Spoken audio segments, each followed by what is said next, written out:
Boa noite a todos. Por enquanto ainda não entrou ninguém aqui na nossa live, onde teremos a oportunidade. Alisson, seja bem-vindo. Teremos a oportunidade de conversar com Ian, um jovem ativista. Ian já entrou aqui, ó. Ian, você consegue pedir isso aí? Valeu.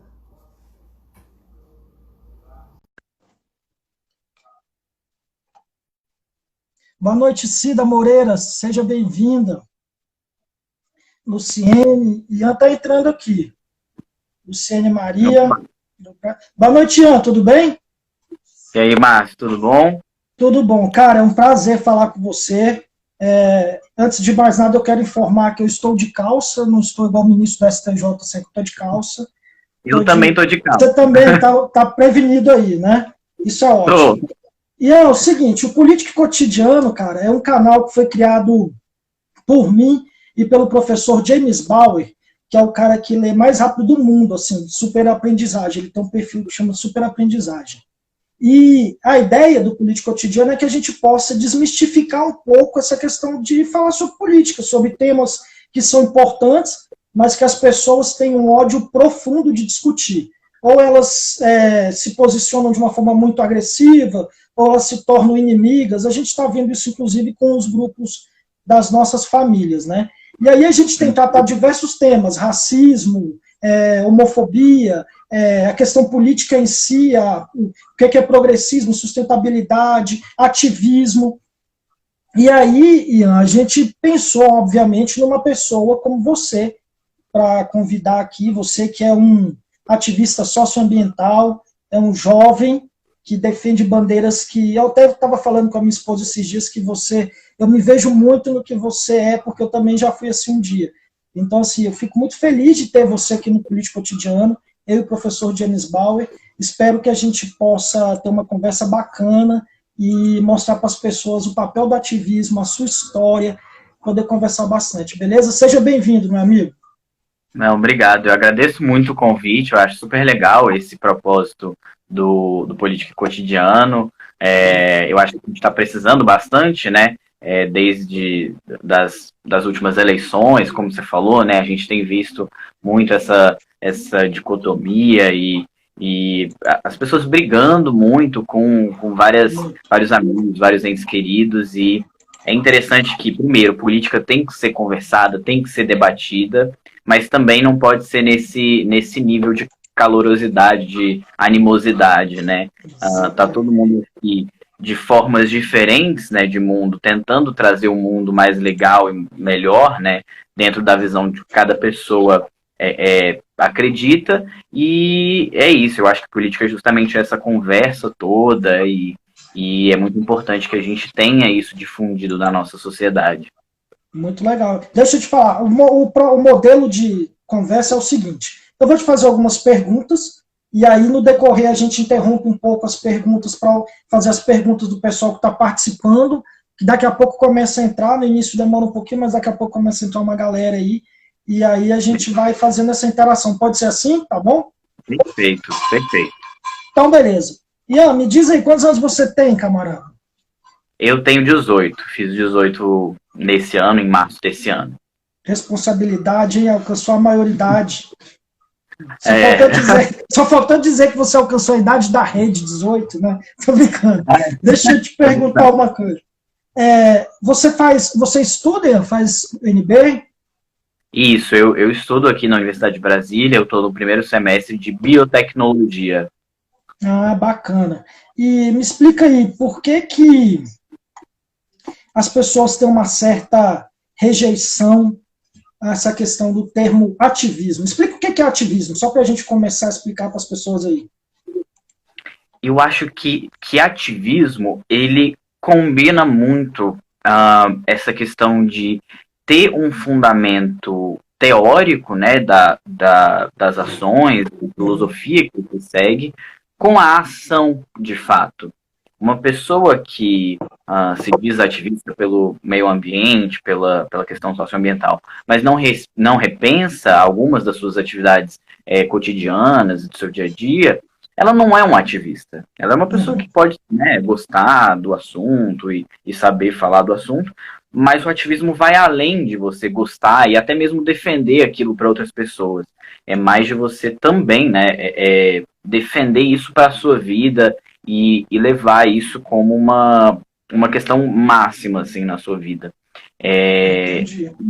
E é justamente isso, juntar a prática com a teoria, né? Não só ficar na teoria e, enfim, tentar realmente mudar a sociedade para aquilo que você acredita. Perfeito. E o que te moveu, cara? O que te fez entrar nessa onda de defender essa bandeira socioambiental? Eu gosto muito dessa história porque eu lembro, eu não tenho uma memória muito forte. E essa, por acaso, é uma das memórias que eu mais me lembro, assim. É super atípico. Mas uma amiga minha, a gente estava fazendo um trabalho de biologia e ela comentou sobre as movimentações que estavam acontecendo, sobre tudo aquilo da Greta e essas movimentações jovens socioambientais pelo mundo.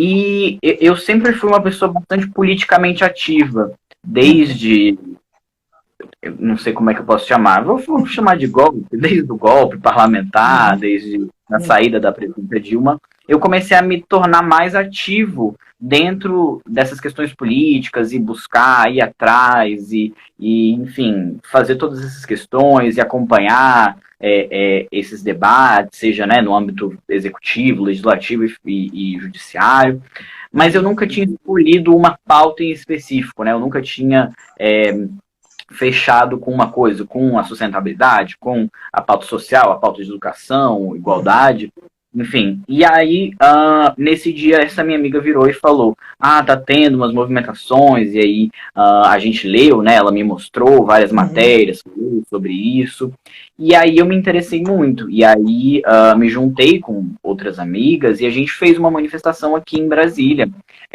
justamente alinhado, né, com essas manifestações que vão acontecer ao redor do mundo inteiro. E a partir desse momento eu comecei a pesquisar mais e a entender, porque até então, naquela manifestação, eu estava, né, exercendo esse meu poder político, mas eu não tinha real noção mais profunda sobre todos os impactos e sobre a urgência desse tema.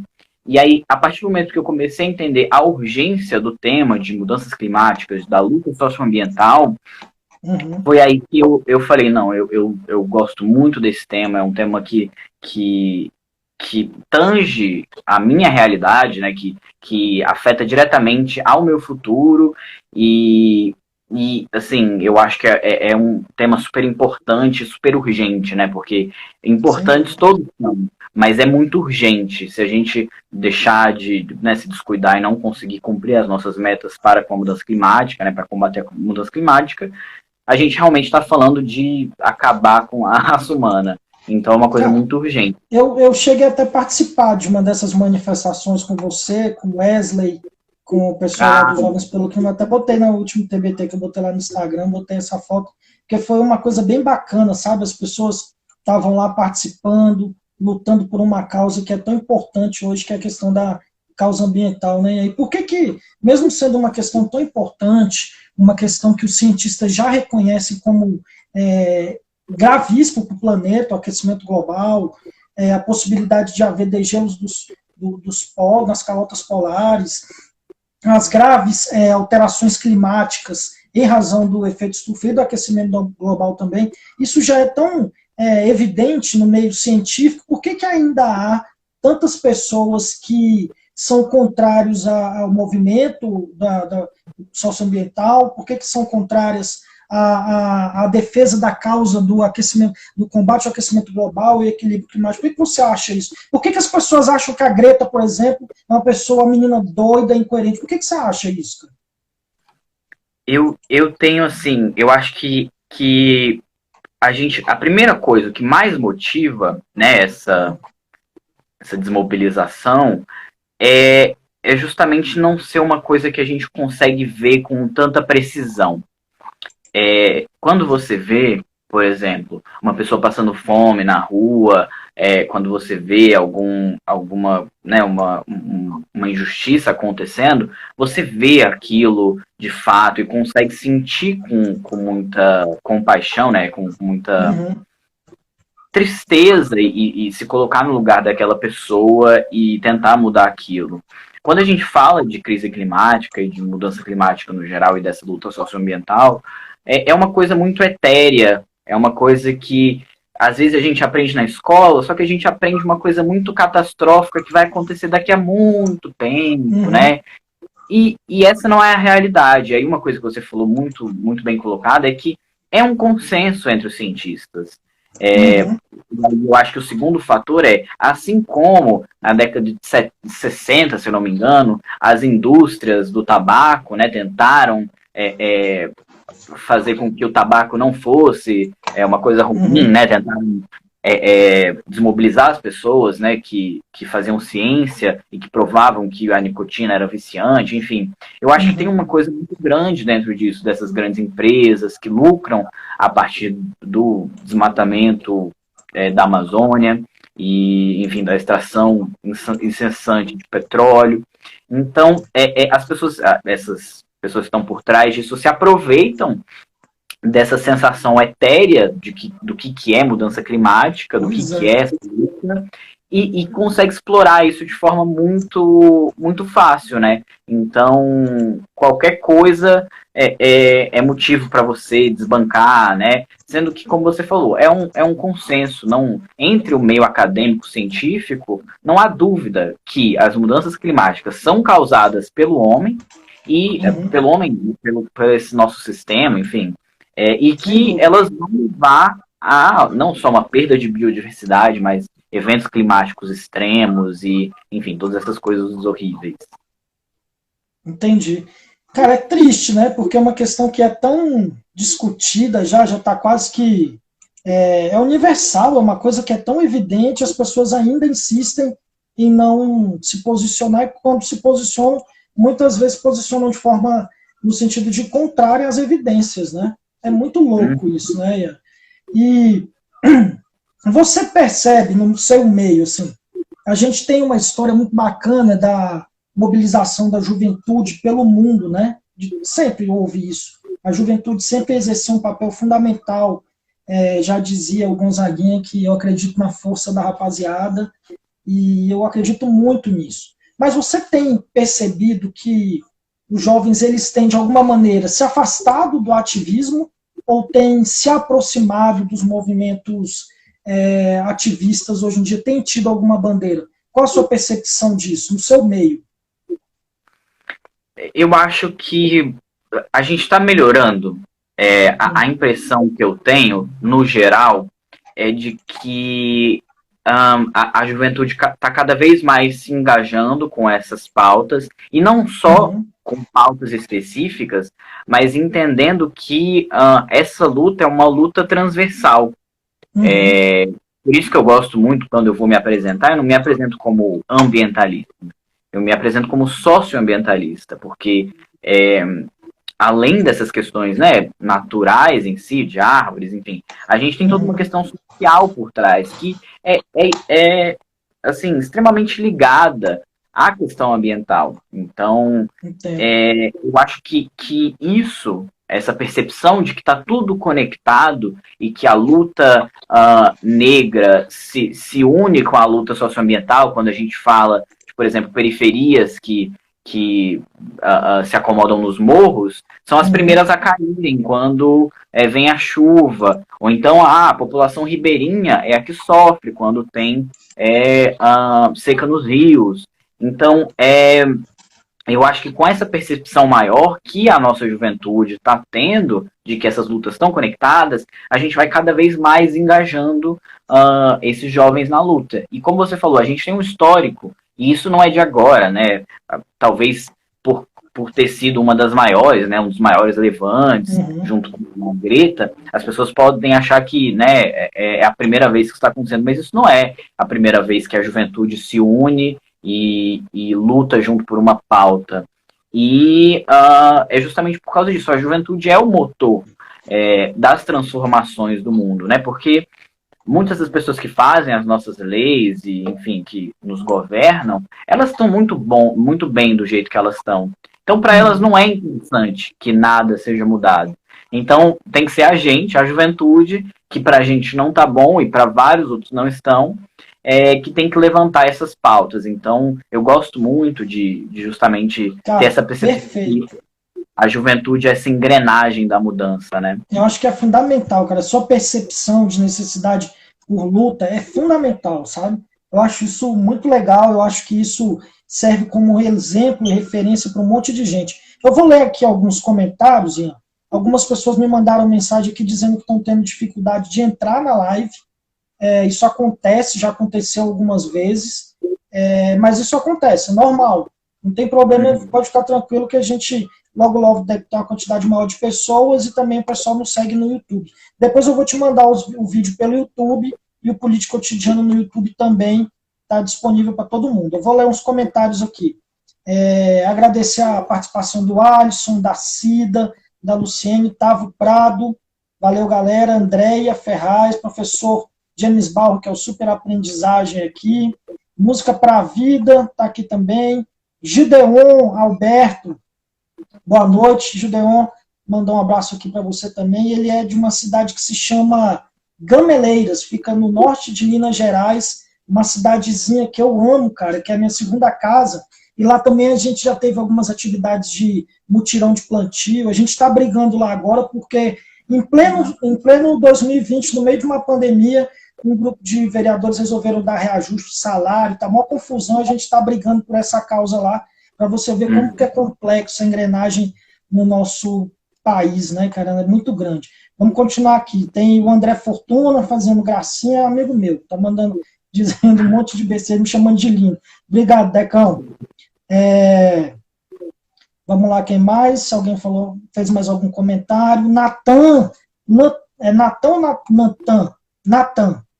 Ele diz que fora Bozo, diz que era o vizinho do seu pai e que conhece teu irmão Davi também, todos da família. Ai, que bacana. Também, legal, diz que tem orgulho, a Natan Leo Lenza, orgulho pelo seu ativismo. Tá vendo aí? Boa noite, Biso. Fabrício entrou aqui também, mandou uma boa noite. Fabrício já fez uma piadinha. Boa noite a todos. Wagner, boa noite, seja bem-vindo, meu amigo. Tavo Prado, tem uma pessoal com dificuldade para entrar na live, já colocou aqui, a gente já está sabendo. É uma pena, porque uma live com a qualidade que é, poder conversar com o Ian, que é um cara... Cara, eu quero te dar os parabéns, eu vi que vocês hoje, eu quero até que você conte um pouco para a gente aí, da iniciativa que vocês tiveram hoje, ou ontem, se não me engano, de ir até o Supremo e protocolar 170 mil assinaturas para poder mostrar para o Supremo a importância dos mangues e das restingas. Conta para a gente a iniciativa de vocês em relação a isso e por que os mangues e as restingas são tão importantes. Essa campanha, né, Restinga e Mangues Ficam, foi uma junção de vários coletivos. O Nossas, que é um coletivo que visa a democracia, né, a defesa da democracia, convidou os Jovens pelo Clima Brasília para poder participar, compor na organização de toda a campanha. E, enfim, tiveram várias outras, o Engaja Mundo, Bate-Papo com Netuno, que é um projeto de divulgação sobre a ciência do oceano, né? E vários outros, a gente se juntou para poder, né, com aquelas revogações das resoluções do Conselho Nacional de Meio Ambiente, que o Salles viu, né, foram 4 revogações e 2 delas, se eu não me engano, né, afetavam as restingas e os mangues. Então, com essas revogações, a gente se levantou justamente para poder mostrar para a ministra Rosa Weber, que é a ministra do STF, que está com algumas ações que... sustam, né, que revertem essas decisões. Então a gente se levantou para justamente fazer um abaixo-assinado, fazer uma petição para poder juntar o máximo de assinaturas que a gente conseguisse para mandar para ela protocolar lá no STF. E até a quarta-feira, né, que foi o dia que a gente mandou imprimir as assinaturas de fato, foram 177.300 e poucas. Que bacana, Hoje, cara. na verdade, ontem, da última vez que eu olhei, a gente estava com 182 mil. Uhum. E, enfim, fomos lá, fizemos algumas fotos na frente do STF. E depois eu e a Valentina, que também é do Jovens pelo Clima, entramos lá de fato no STF, fomos lá no não sei como é que eles chamam, no anexo 2 que é a Casa do Uhum. Cidadão, Onde você e protocola lá, né? isso, e protocolamos e endereçamos à ministra Rosa Weber. E, enfim, a importância dos mangues e das restingas é imensa. A gente pode falar sobre a questão, principalmente dos mangues, né, da reprodução de diversas espécies marinhas que saem, né, do mar e vão Uhum. se reproduzir, botam seus ovos nos mangues. É um grande sumidouro de carbono também. É muito importante para a manutenção dos próprios mares e oceanos, para a questão de regulação de nutrientes, e Uhum. de outros compostos químicos. Então, assim, os mangues e as restingas protegem toda a nossa costa brasileira. Eu não lembro o Uhum. número exato de quilômetros, mas é toda, basicamente, a costa do Brasil. Então, é uma área super importante que, com essa revogação das resoluções, esses territórios vão ser vendidos a preços muito baratos, né? Porque já é de praxe Atende esse os cara. interesses imobiliários especulativos, né, cara? Exatamente, que vão construir aqueles resorts maravilhosos que não vão ter retorno nenhum, nem para a gente, nem para as populações, muito menos, né? Para as populações que vivem e dependem desses mangues, dessas Uhum. restingas, e que, pelo contrário, né, vão atender a turistas estrangeiros que, né, não acrescentam em muito na nossa luta. Então, a gente fez isso e está bem esperançoso quanto à resposta positiva da ministra, enfim, as ações e outras Eu propostas. acredito que a gente vai conseguir, inclusive a rede e outros partidos também protocolaram algumas ações no sentido de tentar fazer com que sejam revogadas essas resoluções, essas determinações do CONAMA aí, porque realmente é muito grave. Agora, Ian, você entende que é possível manter a nossa matriz produtiva e defender o meio ambiente? Porque tem gente que acha que uma coisa inviabiliza a outra. O que você pensa sobre isso? Eu gosto muito dessa pergunta, porque a gente tem diversos exemplos e é uma pergunta muito recorrente que as pessoas às vezes não sabem responder, até mesmo dentro do movimento ambiental não sabem responder. A gente enquanto militante socioambiental, a gente não prega para extinção de empregos, para poder diminuir o impacto ambiental, pelo contrário, como eu falei, né, eu gosto de me apresentar como socioambientalista. Uhum. Então, essa questão de emprego, de renda, de dignidade humana é intimamente relacionada à minha luta. Então, eu gosto de mostrar sempre, falar sempre de um estudo que a OIT, a Organização Internacional do Trabalho, fez. Eu acho que fazia uns 3 meses, mais ou menos. Que foi justamente, o título era mais ou menos assim, uma transição para uma economia de carbono zero, né, de emissões líquidas zero, carbono, poderiam gerar, eu acho que eram 15 milhões de empregos para a América Latina e o Caribe. Então, assim, a gente pode perceber com esses diversos estudos que a gente tem muito o que ganhar numa transição para uma matriz energética verde, numa transição para uma economia, né, como o relatório fala, de emissões zero líquidas de carbono. Então, a gente não defende esse não crescimento, ou então né, essa falta de produtividade. Uhum. A gente só não concorda dos meios que estão colocados nesse momento. Essa forma de agronegócio predatório, terrível, não é uma forma que a gente acha viável para crescimento econômico. Eu falo muito essa frase em específica que trata do acordo do Mercosul com a União Uhum. Europeia de livre comércio, que é aumentar a fronteira agrícola e soja, enfim, que é justamente crescimento econômico proveniente de sangue indígena e da seiva das nossas árvores não é bem-vindo. A gente quer, sim, crescimento econômico, a gente quer que as pessoas tenham emprego, mas não é dessa forma. Cara, e é legal, Ian, que assim, muita gente confunde o discurso e a defesa socioambiental com discurso ideológico, o que eu acho uma loucura, assim, não faz sentido você achar que a esquerda defende o meio ambiente ou que a direita, sabe assim, é muito louco, porque na verdade essa tem que ser uma briga de todos nós que vivemos num país que tem a maior floresta tropical do mundo, um país que tem a maior quantidade de águas, né, de água potável do mundo, assim, também tem a maior capacidade de produção de energia eólica, vários meios de energia renovável, energia solar. Então, assim, é muito louco as pessoas acharem que essa é uma posição ideológica, uma posição de um grupo da esquerda, por exemplo, que na verdade não deveria ser. Talvez seja hoje, porque poucas pessoas tenham essa responsabilidade, esse compromisso. A esquerda realmente tem mostrado que tem mais preocupação com as causas ambientais e sociais do que a direita, mas deveria ser uma briga de todos nós brasileiros que precisamos defender o nosso país. E o que eu acho legal também, na sua maneira de se posicionar, é que quando o discurso é ideológico, normalmente é um discurso vazio. E quando você fala de resoluções da OIT, você que tem... Eu sou advogado, inclusive atuo na área trabalhista também, já atuei com direito sindical.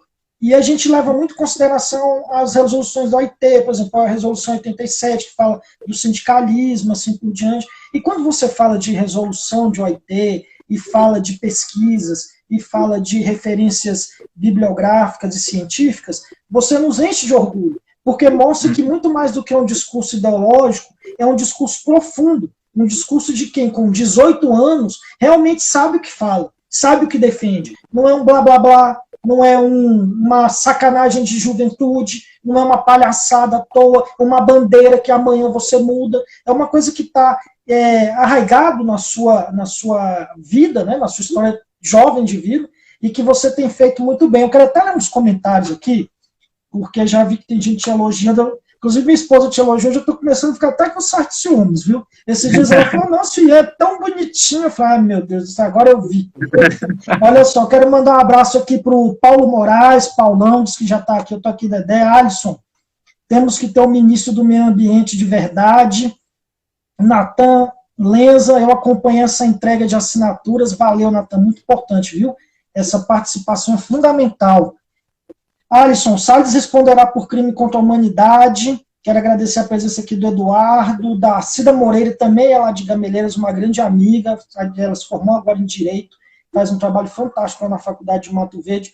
Obrigado por participar, Cida. Kelly, minha cunhada, está aqui, Tavo Prado, meu irmão, está aqui. Natan Fora Salles, sinistro do meio ambiente. Núbia, minha tia está aqui. Lu Maria, minha esposa, fala, parabéns, Ian, é muito bom ver o seu engajamento. Essa aqui que é minha esposa, Lu Maria, viu? Mandando aqui, tá dando os parabéns. Luiz Prado, meu irmão, está aqui também, mandando um abraço. Gideon Alberto de Gameleiras, Tavo Prado também. Bom, galera participando aqui. Cara, me conta um pouco mais aí, Ian, você que deve conhecer muito mais do que eu, com certeza. Como é que começou essa história da Greta? Como é que ela é? Você que tem a oportunidade de ter um contato um pouco maior, como é que começou essa história? Essa história começou com as eleições do parlamento sueco, né? A Greta é sueca. Uhum. E no início, né, nesse primeiro momento das manifestações que ela fazia sozinha, ela fez todos os dias, porque ela justamente estava perto das eleições, né, do parlamento, então ela queria trazer atenção não só dos futuros ou dos parlamentares que já estavam lá na frente do parlamento sueco, mas também dos eleitores, né, para poderem escolherem com consciência e sabendo das questões. Então, nesse primeiro momento, ela estava sozinha, protestando com a sua plaquinha, né, greve pelo clima em sueco, na frente do parlamento sueco, sozinha. E com o tempo ela foi ganhando apoio, né, dentro da própria Suécia, e rapidamente várias outras pessoas se juntaram. E essa coisa que, né, era uma parada bem pequena, né, de 1, 2, 3, 4 pessoas, virou um movimento mundial.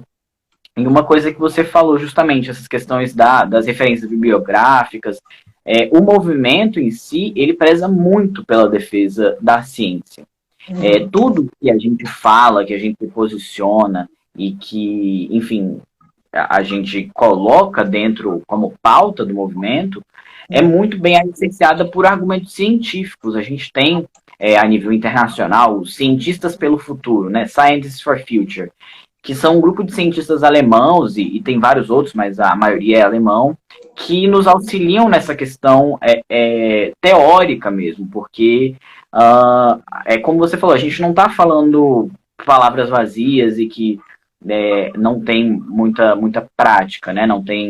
Não são embasados. Não, a gente tem muito estudo dentro dessa militância, e, enfim, o movimento defende isso, e hoje eu arrisco dizer que é o maior movimento ambiental, socioambiental do mundo, em questão de quantidade de participantes e né, desse engajamento. Óbvio que de seguidores não mas enfim.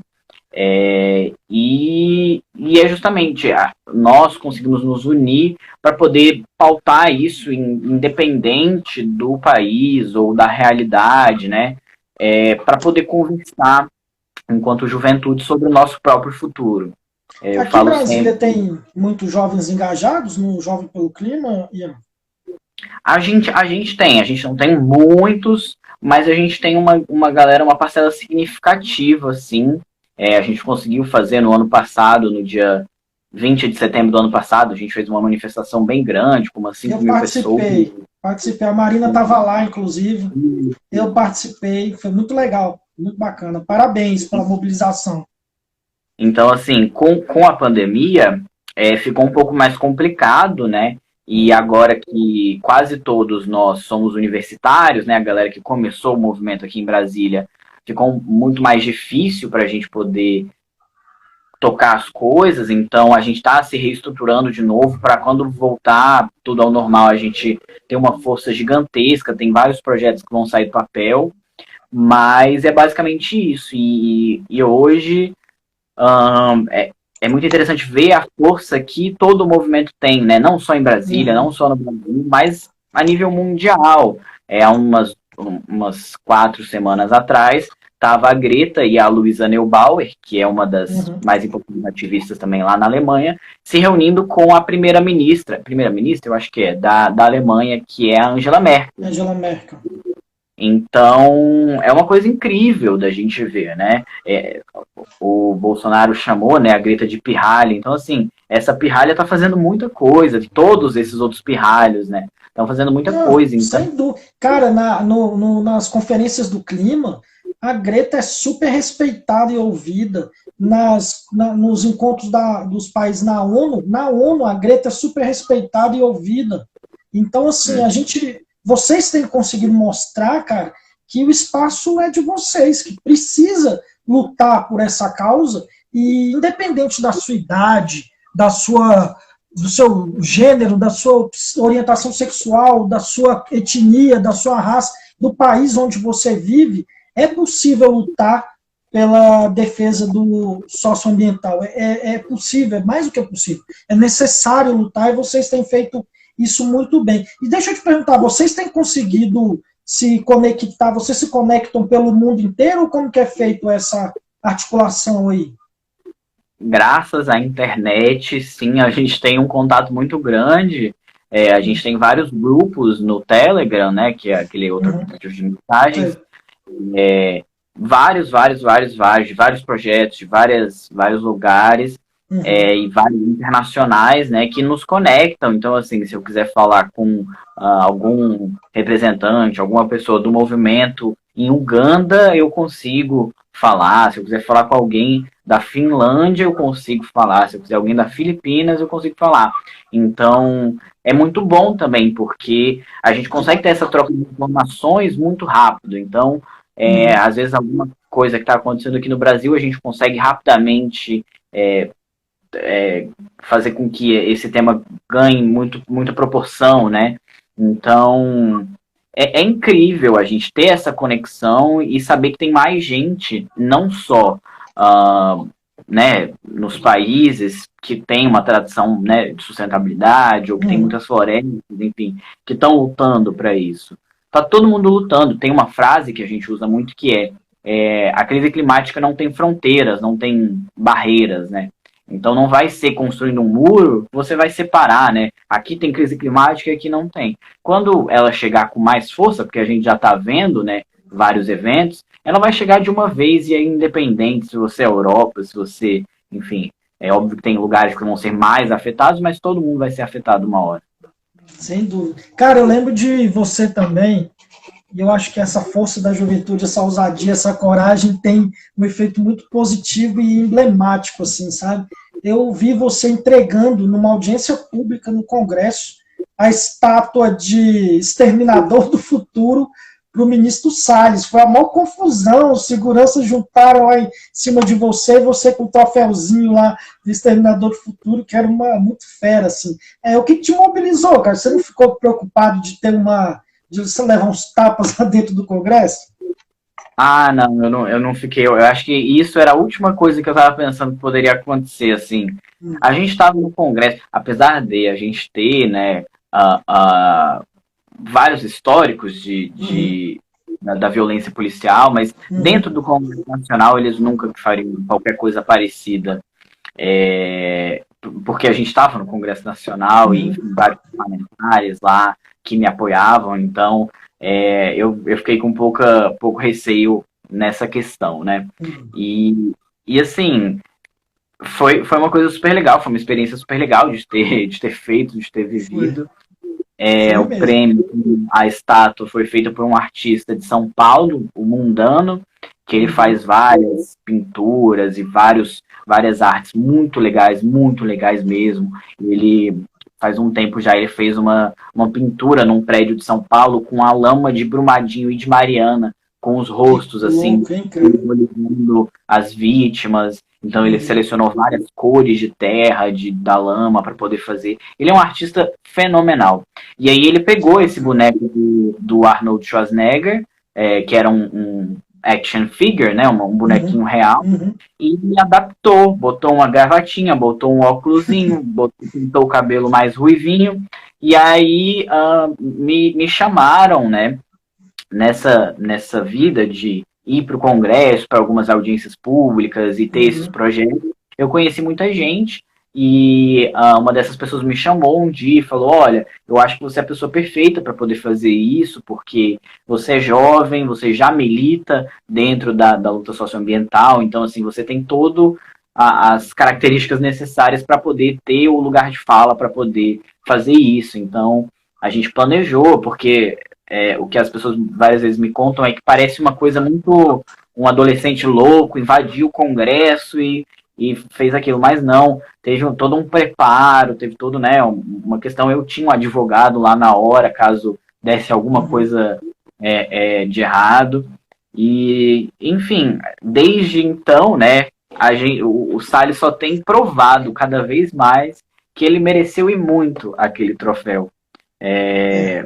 Ações, como alguém tinha dito aí em cima, né? Eu espero que um dia as ações dele sejam julgadas como crime contra a humanidade. Ele tem realmente conseguido exterminar o nosso futuro. Cada dia que passa, a gente tem percebido isso. Eu vou ler mais alguns comentários aqui. Um comentário aqui: Ian, futuro presidente, tenho dito isso. Então, quem sabe? Seria ótimo para o Brasil e para todos nós. Parabéns, pessoal. Otávio Prado falou. O Judeon temos sempre estar abertos para novos conhecimentos. Vamos ver mais aqui. Professor James Bauer, super aprendizagem, um grande registro para o nosso perfil. Muitos terão oportunidade de assistir. Tercilina, muito gente boa. Ela é uma aluna do professor James Bauer, tem uns 80 anos e é uma leitora, lê super rápido. Ian, Nathan, Ian, se lança como candidato para a Câmara Distrital, precisamos de jovens com seus ideais. Terei prazer enorme em participar da sua campanha e ajudá-lo no que posso. Sem dúvida, Ian, é importantíssimo que os jovens ocupem cada vez mais espaço de poder. Vilaci, esse jovem vai longe. Vilaci é minha tia, lá de Goiânia, gente boníssima. Quero agradecer aqui o pessoal que está presente, o Carluço de Gameleiras também. A Valéria mandou uma mensagem aqui: o Brasil precisa de pessoas assim na política. A Luciane vai longe mesmo, tem muita competência, sem dúvida.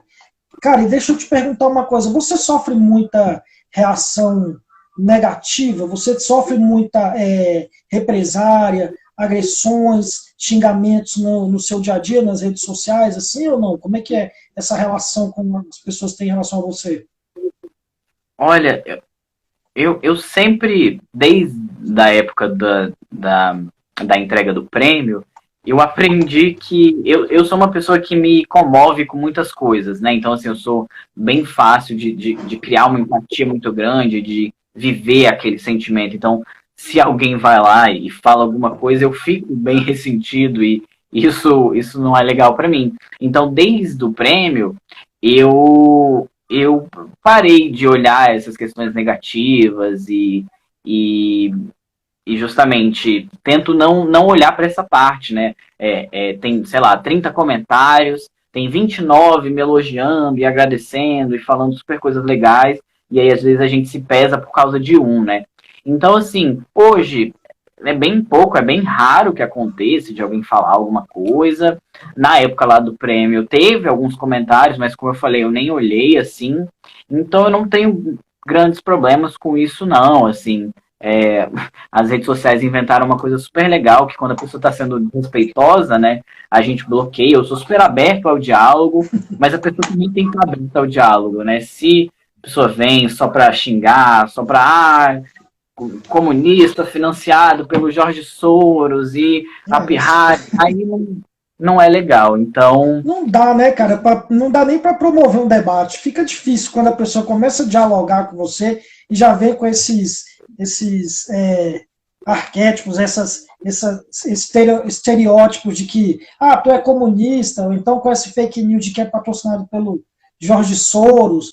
É difícil dialogar. Como é que você vai para frente com o debate? Não dá muito para ter paciência com isso. Infelizmente, isso está acontecendo, Ian. Eu acho que é um dos maiores males da nossa geração. Você é uma geração abaixo da minha, uma geração posterior à minha, mas assim, eu acho que a gente tem passado por uma dificuldade muito grande em relação a essas fake news, sabe? Ao mesmo tempo que a gente teve acesso à internet e a ampliação da comunicação entre as pessoas, que tem um lado muito positivo, principalmente no que diz respeito à luta por essas causas, que antes as coisas aconteciam, antes na nossa infância, as coisas aconteciam e não tinha a possibilidade da notícia sair de uma hora para outra, você, ao mesmo tempo, ao vivo, você vê as coisas acontecendo, e aí tem condições de fazer mobilizações, como já foram feitas no mundo inteiro, pelos Jovens pelo Clima, pela Greta e várias outras pessoas, várias mobilizações. Vidas Negras Importam, e assim por diante. Então, assim, isso tudo é fruto do acesso à comunicação e à internet. Mas, por outro lado, o acesso à comunicação e à internet e a divulgação de informações se tornou também um grave problema. Porque as pessoas elas têm o hábito de divulgar coisas que elas sequer verificaram são verdadeiras. E na maior parte das vezes, na grande parte das vezes, essas informações são falsas, cara. Como é que a gente vai lidar com isso, hein? Como é que você lida com isso, cara? Eu tento sempre incitar que as pessoas procurem, né, que busquem esse conhecimento e que realmente vão atrás de fatos, né? Porque a partir dos fatos você pode ter uma interpretação, uma saída diferente da minha, mas pelo menos ter essas premissas básicas que são verdadeiras e que não vão mudar, pelo menos ter ciência disso, né? Porque realmente é muito difícil de você até mesmo dialogar com uma pessoa que acredita na mamadeira de piroca, no kit gay. Fica uma coisa muito, muito complicada, né? Você vai tentar conversar sobre alguma coisa e a pessoa vem com essa, você fica muito, muito chateado, porque realmente não vai ter argumento lógico, não vai ter exposição de fatos que vá realmente convencer aquela pessoa. Então, eu gosto muito dessas pessoas. Tem um movimento fenomenal, até mesmo dentro do Twitter, de divulgação científica, né? Vários engenheiros ambientais, biólogos, pesquisadores da área, climatologistas, têm criado perfis no Twitter, e às vezes até muito tempo atrás já, e tem cada vez mais investido nessa parte de divulgação de ciência, porque é o único jeito que a gente pode combater isso, né? É divulgando, é fazendo esse a mais, né? Porque a universidade não é só ensino e nem só pesquisa. A universidade é ensino, pesquisa e extensão. Nesse extensão, você tem toda a questão de divulgação científica. Então, e aí uma coisa interessante que eu até percebi agora e vi vários pessoas comentando, que o Twitter, antes de você retweetar alguma coisa, algum tweet que tem um link, ele agora abre uma aba e fala. Isso aconteceu já comigo. Isso, quer retweetar sem ler, os títulos não dizem tudo. Alguma coisa tá assim. Desse jeito mesmo, achei bem legal. Então, assim, as reações das pessoas foram muito negativas, assim, de primeira, né? Porque muda e ficou uma coisa meio estranha, mas é um puta incentivo, né? Porque realmente, às vezes, as pessoas nem abrem a matéria e já compartilham, né? E acabam convencendo mais pessoas. Deixa eu te perguntar uma coisa. Eu falo isso, inclusive, aqui pela experiência que eu tive com os próprios familiares, assim, amigos mais próximos. Nós que, de uma certa maneira, atuamos, tanto com ativismo quanto na busca por uma política melhor, não digo uma política partidária, mas tudo isso que a gente faz, eu, você e várias pessoas dos Jovens pelo Clima, nós somos militantes de causas que a gente atua politicamente na sociedade, né? Mas, assim, você percebe que ainda há uma rejeição enorme em relação à política? Eu falo isso porque eu vejo em algumas famílias, você chega para a família e fala assim, pai, fiz qualquer coisa, por mais reprovável que seja, a sua família vai dizer assim, não, meu filho, eu te compreendo, eu entendo, você agiu de forma errada. Aí se você chegar para sua família e falar assim, pai, mãe, eu vou entrar na política.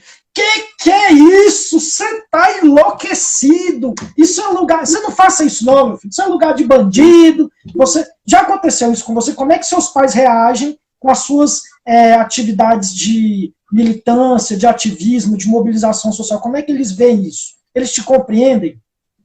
Não, totalmente, assim, a minha família eu não tenho muito o que falar, assim, a minha avó é uma pessoa que fica mais reticente, né, ela, assim, ela teve uma infância que realmente, naquela época, ela nasceu no Piauí, no interior do Piauí, então, naquela época, realmente, política era uma parada, assim, que era resolvida na bala, então ela não tem experiências muito boas, mas pouco a pouco eu tô mudando essa perspectiva. Mas isso, a minha família gosta bastante dessa atuação, apoia, e eu acho até engraçado você perguntar isso, porque eu fiz um dia desses, eu acho que foi ontem, eu fiz um stories no Instagram e abri uma caixa de perguntas e falei, quando você escuta a palavra política, o que vem primeiro na sua cabeça? Eu tenho feito vários desses para poder entender e até mesmo direcionar o conteúdo que eu compartilho, né, no meu Instagram. Eu tinha feito sobre sustentabilidade, meio ambiente, tive várias respostas super legais. E esse de política, eu achei que ia ser muito diferente e não foi. Foi basicamente corrupção. Pois cara, que louco. E aí, eu só comentando, né, essa parte louca que eu achei, que antes de eu entrar e ter toda essa a atividade política, eu também achava isso.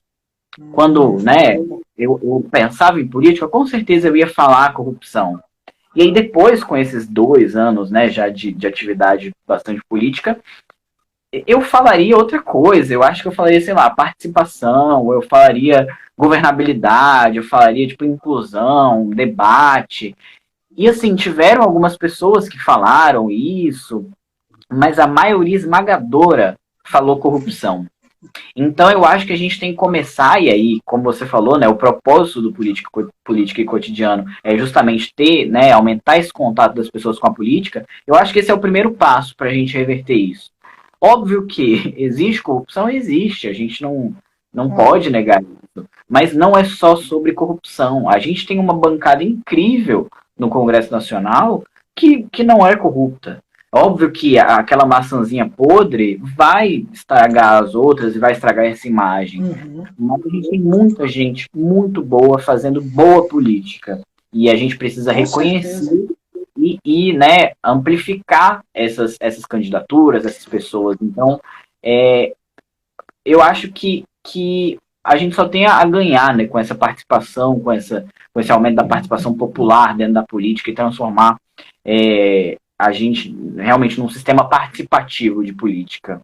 Cara, tem uma frase, eu esqueci até o nome do o autor da frase, mas é que é muito pertinente, é isso que a gente tem tentado fazer, que é o seguinte: o castigo dos que não gostam de política é serem governados, dos bons que não gostam de política é serem governados pelos maus que gostam. Então, assim, se a gente não ocupar espaço de poder, se pessoas como você, um jovem, não ocuparem espaço de poder, os caras com dinheiro na cueca vão continuar lá, meu cara. É simples assim.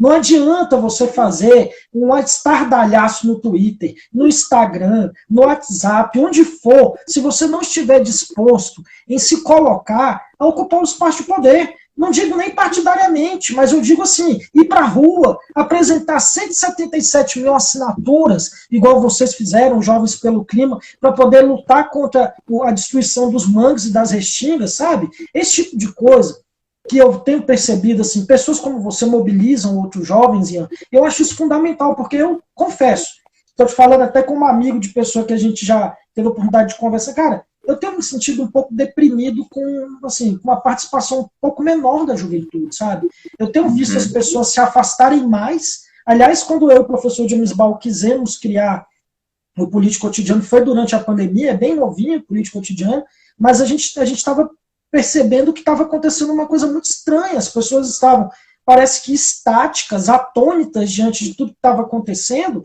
e cada vez que passa estavam se afastando mais da política. E você que queria fazer parte, a gente que queria discutir política, a gente se sentia oprimido, se sentia preso, sabe, assim, afastado do processo, porque as pessoas não queriam falar sobre isso com você. É muito louco, assim, você ficava até constrangido. Às vezes eu tenho, alguns momentos, eu tenho até um constrangimento de botar em alguns grupos as minhas opiniões, porque eu vejo que as pessoas já olham com certo olhar, assim, crítico, porque elas discordam, e só por discordarem, elas te acham a pior das pessoas. Então, assim, a gente precisa combater essa rejeição para que a gente possa dar a pessoas como você e muitas outras, de vários lugares do país, as oportunidades para que possam ocupar os espaços de poder e possam fazer essa mudança. Cada um tem que dar a sua contribuição, a sua parcela de sacrifício. É sacrificante? É. Quem é que teria, qual que é mais vantajoso? Você ir para uma manifestação igual em setembro, se eu não me engano foi numa sexta-feira à noite, ir para uma manifestação na Esplanada, descer a Esplanada todinha até o Congresso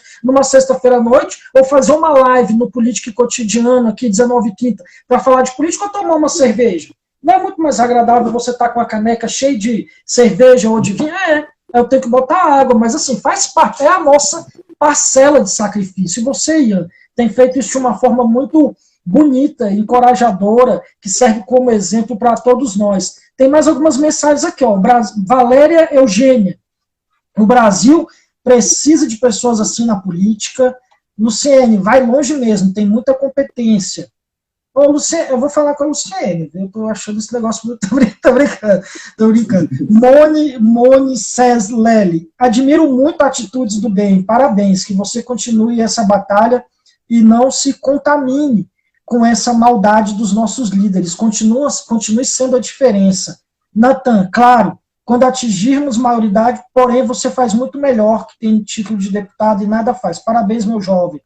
Natan, Ian, você e essa representatividade, você tem em mente se lançar candidato? Diz aí, tem? É uma pergunta. Eu vou fazer só um link com o que você falou, porque eu tô com uma frase na cabeça dessa questão justamente da participação política, que é uma frase do Max Weber, né? Que ele falava, neutro é quem já se decidiu pelo mais forte. E tem uma outra que fala também que é só peixe morto acompanha a correnteza. E elas se relacionam justamente com isso que você falou e com o que eu falei lá no início, de que para as pessoas que estão no poder, para as pessoas que estão, né, que têm seu status quo mantido e que e que estão fazendo todas essas ações, para ela tá ótimo, para elas tá ótimo do jeito que tá. Então, se não for a gente poder nadar contra essa correnteza e fazer essa participação e lutar pelos nossos direitos, vai continuar do jeito que tá, porque eles não têm interesse de mudar. Então, essa participação política é fundamental, e aí não só, né, dentro dessa política tradicional, a gente aborda muito no Jovens pelo Crime, nos outros movimentos, que política é tudo, tudo é política. Então, desde que você acorda até as coisas que você escolhe para você comer, você tem que ter uma perspectiva do tipo, da onde esse meu alimento está vindo, o que está sendo utilizado, enfim, tudo tem política envolvido. Então, a gente quer que as pessoas participem do jeito que elas quiserem e puderem. E aí, sobre essa questão da candidatura, eu estou tentado. O deputado Leandro Graz, né, conversou comigo, e, enfim, várias pessoas também falaram que achariam que seria super legal, e várias pessoas já estão me acolhendo, né, e pensando nisso, e eu acho que pode ser sim uma estratégia para poder, né, dar um boom ainda maior nessa luta, porque apesar, né, de acreditar nessa luta política, não só dentro do Congresso, dentro das câmaras, eu acho que facilita também, né, quando a gente tem políticos que nos ajudam. Então, quem sabe, assim, eu estou apoiando bastante vários candidatos e candidatas a vereador em outras cidades, né? Tem uma galera muito boa da rede, eu gosto muito de citar a Patrícia Zanella, de São Paulo, e a Tami Faqui, também de São Paulo, são duas candidatas a vereadoras, que são pessoas incríveis, eu tive a oportunidade de conhecê-las, né, o projeto, enfim, e com a Patrícia eu conversei, fiz uma live, então, mesmo que em 2022 eu não me candidate, eu vou estar apoiando alguém, vou estar tentando construir e levando alguém que eu acredite para esse campo de poder, né, essa... A gente, inclusive, vai tentar fazer uma live aqui, vamos ver se vai dar daqui 2 semanas com o João Iude, é um candidato de Alto Paraíso a prefeito da rede, cara muito bom, também defende a questão de sustentabilidade, está na frente lá, vamos ver se a gente consegue. Eu vou ler mais algumas mensagens aqui, porque tem 3 minutos, e aí eu queria que você concluísse, muito rapidamente aqui. Ian, com essa representatividade, você já respondeu, que está pensando na possibilidade. Parabéns, Ian, muito importante sua atuação, conte comigo, para defendermos o meio ambiente, temos que varrer elementos malignos. Josi, como vai, minha prima, minha cunhada? Vamos lá, a prática da desinformação está em alta, infelizmente. Wagner Queiroga, não deve ligar para críticas, faça sua parte, a árvore que não dá frutos não leva pedradas. Ian, faltam 3 minutos, eu quero te dizer que foi um enorme prazer falar com você. Hoje, infelizmente, a live deu um problemaço na entrada, muita gente teve dificuldade para entrar. As nossas lives têm um público em média de 250 pessoas, 300, 400, depende do dia. Eu fiz uma a última que eu fiz foi com a Marina Silva, inclusive, foi super legal. Mas a gente, como eu te disse, a gente vai botar essa live no YouTube e muita gente vai ter oportunidade de ver a nossa conversa, eu vou te passar também. Eu quero te agradecer e pedir para que você conclua aí, passando uma mensagem para os jovens, para todo mundo, sobre suas opiniões. Grande abraço, vai lá. Eu acho que, assim, com essa quantidade de pessoas, e assim, se a gente tiver conseguido tocar o coração de 2, eu acho que já valeu essa 1 horinha que a gente ficou aqui conversando. Eu queria agradecer justamente pela oportunidade, eu acho que a gente tem que estar cada vez mais conversando e tirando esse tabu da política. E, enfim, eu acho que a mensagem máxima é justamente para as pessoas procurarem ter conhecimento sobre esses assuntos e se independentizar desses argumentos, desse senso comum, né? Então, que vão atrás, que busquem conhecimento para poder tomar as atitudes e as decisões que elas mesmas queiram tomar acerca dos temas que elas quiserem. Então, eu acho que é basicamente isso, e agradecer a todo mundo que esteve aqui presente. Cara, grande abraço, brigadão por você ter participado da live, ter aceitado. Quero agradecer a todos que participaram. Agora sextou definitivamente, quem quiser pode curtir, tomar cerveja, vamos nessa, porque a juventude também tem suas vantagens, né, camarada? Exato. Grande abraço, boa noite. Obrigado, Ian. Valeu. Valeu.